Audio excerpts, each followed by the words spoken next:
All right, let's talk about Caleb Williams, who had a wild preseason game. It started off bad. I mean, we'll get into it, but there was some not good stuff here early on in the preseason game for him. And, I didn't know exactly when he was going to get taken out. So there was a part during the second quarter where I was kind of like, man, if he's done at any point, this is going to be a disappointing performance for sure. And then all of a sudden he made some amazing plays. So we're going to get into it all. We're going to get into the good. We're going to get into the bad. So yeah, let's just get into it. Before we do that though, just want to mention I do have a movie channel. I just uploaded a couple of movie reviews, for Trap and for Sing Sing, so if you want to hear my thoughts on those, check that out. The link is in the description below. Jackson Kruger movies. But anyway, let's get into Caleb Williams' film.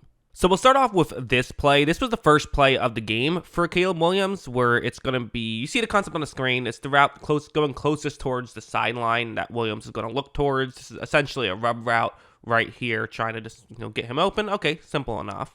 Williams takes the snap, he rolls out in that direction, so he is going to be throwing off balance a little bit, but you have a player who is open on this one, right? So, okay, cool. Let's, just gain some yards, get this drive going. Well, this one is just, it's a bit high, right? I mean, maybe that could have still been caught had the receiver adjusted a little bit better towards the ball, but that's not where you want that ball. It just isn't. So, it's a missed throw, which resulted in incompletion. So, okay, whatever. Hey, coming in cold, maybe it's one missed throw, whatever. Well, then let's go over here. So this play is going to be a zone coverage concept. It's just the next play, and you see how this can work for the Bears. They're going to, again, have a rollout this time towards the top of the screen. So, not doing the old Bears thing of having Justin Fields sit in the pocket all the time. They're moving Williams around. So Williams is going to roll out towards the right, but the player he actually likes to, he's going to want to throw the ball to is all the way towards the left, which is, it's not super open, but granted, not really a lot is right now, so I can see why he wants to make this throw. It's maybe it probably would make more sense to just hit DJ Moore on this one, probably, but either way, nothing's great here, so this is what he's going to want to do, which it's not a terrible decision or anything like that. But again, it's a throw where at first I thought this was just a missed throw. I'm actually not so sure now, because you did see the receiver kind of started to drift more towards the top of the screen right as Williams started to throw. So it is possible just that little adjustment is what caused it to be a missed throw and more communication thing than anything. But either way, again, things you got to clean up for sure. Then you had this one, which this is a 3rd down and 10 situation. It's going to be man coverage. It's a cover 2 man, actually. And you see how these two receivers are running routes, both deep, one going more towards the middle of the field. When Williams takes a snap, I actually am going to have a bit of a critique with this ruling. So this eventually gets ruled intentional grounding. To me, right now, when he's getting ready to throw it, he's not under pressure. It's part of the rule. You have to be under pressure for it to be intentional grounding. He's not under pressure. I think this is a bad call. Preseason by the refs too, I suppose. But to me, it looks like he's not getting rid of this because he has to right this moment. So I'm assuming this is just, I'm not sure if this is a throwaway or a miscommunication. But as you see, he throws it to where nobody is. So a clear misthrow the first time, a potential miscommunication the second time, and then either a miscommunication or a throwaway on the third pass. Certainly not a great first series for Williams. On the next two series, it was a lot more I would say of what I would call just not really a lot he could do type plays, less instead of more of he's just being bad. So like this one, the way it's going to work, you see how this concept can work for the Bears. Really designed to get someone kind of more open underneath on this 3rd down and 5. The Bengals are going to be protecting that 40-yard line. Okay, let's see what happens. Williams takes the snap. He's going to look over and really, that route right there, totally a fine route for him to throw to here. This is kind of how the concept is going to work. Williams decides to throw it there, but it gets, really played nicely by the Bengals. They're kind of all over that, and because of it, they're not able to pick up a first down on that play. So, again, not a bad play by Williams, but definitely a play that didn't work. I wouldn't say it was because of him, but just, the offense in general not working on these types of plays. And then also this one, another one. This is on the next 3rd down to the next series. It's a 3rd down and 2. It's DJ Moore. So again, it's not like these are just guys off the street. Sometimes you're playing with 4th stringers, and what can you do? These are the starters for the Bears. It's DJ Moore, one-on-one matchup on a slant route. This is what you're going to look towards. And Williams is going to actually time this one really well. I mean, this is that's really perfect by Caleb Williams. It's just the play concept itself didn't work. DJ Moore was not able to win that matchup well enough. So no real fault, I would say, by DJ Moore. Got to tip your cap to the Bengals defense for being able to make these plays. And I guess maybe there's some slight concern if you're a Bears fan of like, okay, guys, maybe we can start getting open a little bit more. This is supposed to be a good situation. Our receiving core is a strength of this team, not a weakness. So maybe let's get more open. But again, it's only a couple plays. No need to freak out, certainly. And you did see stuff like this from Caleb Williams.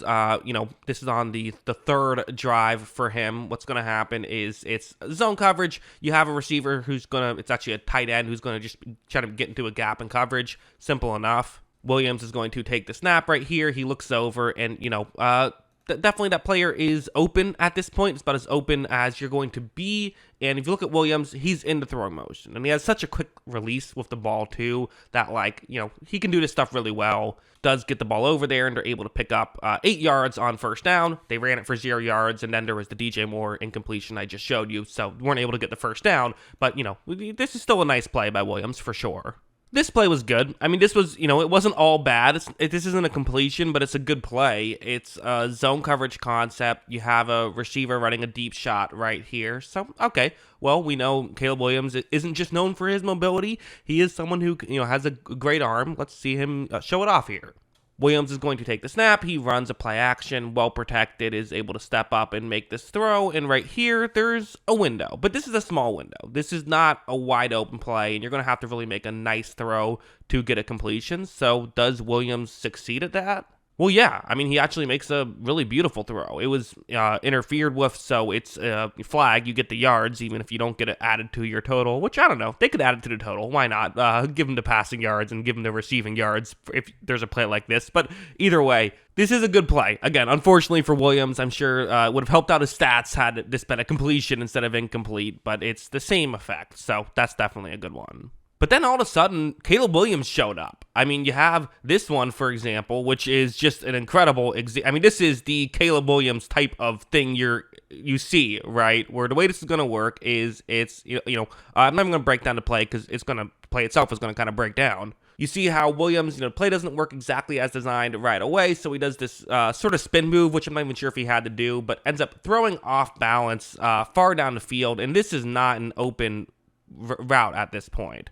I mean, there's a small window, but I mean, this is a difficult throw, especially when you factor in just how off balance he's having to make this throw, right? However, he makes this perfectly. I mean, that would be one of the best throws of the preseason if he was standing still. I mean, the fact that he's moving and is making a throw like that, this is why he was drafted first overall. This is why he was hyped up the way we've seen other quarterbacks get massively hyped up. It's truly just incredible. So then we go over here. So they're now in the, in an end zone type situation. It's going to be a designed rollout towards the bottom of the screen. Williams takes a snap. He does start to roll out, but again, nothing is really quite open right away, and there is a Bengals player who's approaching him quickly, so there is an issue here. But first, watch Williams just make this move, and look at how much extra time he's able to get, and he's going to be able to throw off balance. So that's incredible, just that alone, to be able to get to the position where he can make a throw. But then also watch this really good throw. Unfortunately, the receiver was out of bounds at that point, so it wasn't a touchdown. But for Williams, hey, no worries, just gives him another opportunity to make a highlight reel level play. So that brought us to here. It's now 3rd down and goal. So there was another play where he had to throw the ball away. Nothing was open. But then we get to here. First, you see pressure off the edge, but he's able to get around that and actually gets around even more pressure. So he has an ability to, get extra time that you wouldn't always expect. But then also watch how when he goes there, he's going to continue to look down the field. He still wants to throw the football. That still is what he's doing, which is always really good with Williams, right? He isn't just someone who, looks to run when there is trouble. He wants to throw, but he can run. And as you see, that's going to be exactly what he decides to do. He does find a way to get into the end zone untouched, in fact, as well. Again, part of me wonders if this isn't the preseason, is he getting hit as he's going there? Maybe, you don't want to lay out another team's quarterback in the preseason, but still, really good stuff here from Caleb Williams. So yeah, those were my thoughts. Again, I think as a whole, you would like to see the small stuff still has to be cleaned up. It just does. I'm sorry, but you have to work on that. That is something that the Bears are going to have to try and fix. But at the same time, the plays that he can make are just so incredible. You know those are going to play at the NFL level. Of course, Bears fans know all too well with Justin Fields, being able to make splash plays is not enough. You have to be able to do more than that. But the fact that you can do those plays is still really good. And like, even Fields had his moments, right? And so hopefully Williams can be better at the simple stuff and can be a superstar. But we'll see. Those are my thoughts. What are yours? Let me know in the comments below. Always love hearing from you. And of course, as always, thanks for watching.